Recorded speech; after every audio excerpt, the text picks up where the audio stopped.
بسم اللہ الرحمن الرحیم۔ السلام علیکم ورحمۃ اللہ وبرکاتہ۔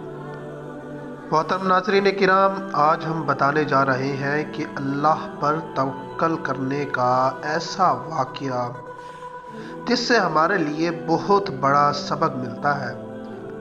تو محترم ناظرین کرام، واقعہ کچھ اس طرح ہے کہ حضرت ذوالنون مصری ایک دفعہ دریا میں شکار کر رہے تھے اور ساتھ میں آپ کی ایک چھوٹی بیٹی بھی تھی۔ جب دریا میں جال پھینکا تو ایک مچھلی جال میں آئی۔ بچی نے اس مچھلی کو پکڑنے کا ارادہ کیا تو کیا دیکھا کہ وہ مچھلی اپنے دونوں ہونٹ ہلا رہی ہے، اللہ پاک کا ذکر کر رہی ہے۔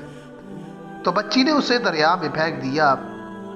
حضرت ذوالنون مصری نے اپنی بیٹی سے فرمایا کہ بیٹی، تو نے ہماری محنت کو ضائع کر دی۔ بچی نے عرض کیا، کیا بابا جان، جو چیز اللہ پاک کا ذکر کرتی ہو میں اسے کھانے کے لیے راضی نہیں ہوں۔ حضرت ذوالنون مصری علیہ الرحمہ نے فرمایا، اے بیٹی، اب ہم کیا کریں؟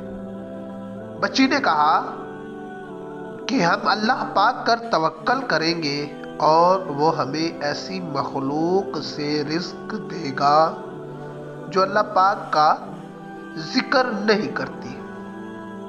اللہ پر توکل۔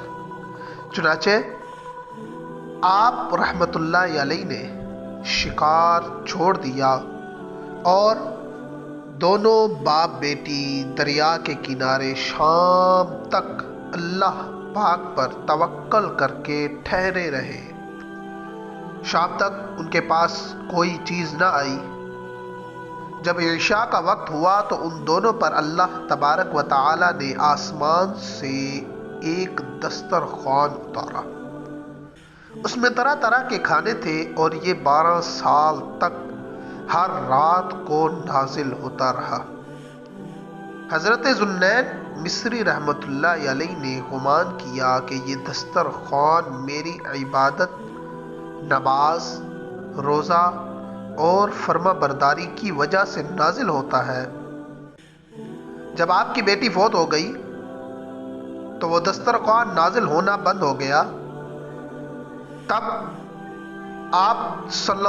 آپ علیہ رحمہ کو معلوم ہوا کہ دسترخوان تو بیٹی کی وجہ سے اترتا تھا، نہ کہ میری وجہ سے۔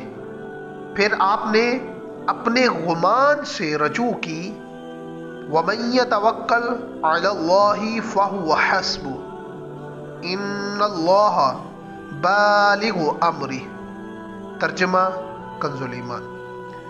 اور جو اللہ پر بھروسہ کرے تو وہ اسے کافی ہے، بے شک اللہ اپنا کام پورا کرنے والا ہے۔ سبحان اللہ۔ اللہ پاک ہمیں بھی توکل کرنے کی توفیق عطا فرمائے اور لوگوں کے سامنے اپنی پریشانیوں کا ڈھنڈورا پیٹنے سے بچنے کی توفیق عطا فرمائے اور صرف اس مالک حقیقی پر توکل کرنے، اس پاک ذات پر بھروسہ رکھنے کی توفیق عطا فرمائے۔ محترم ناظرین کرام، ویڈیو اچھی لگی تو ویڈیو کو لائک اور کمنٹ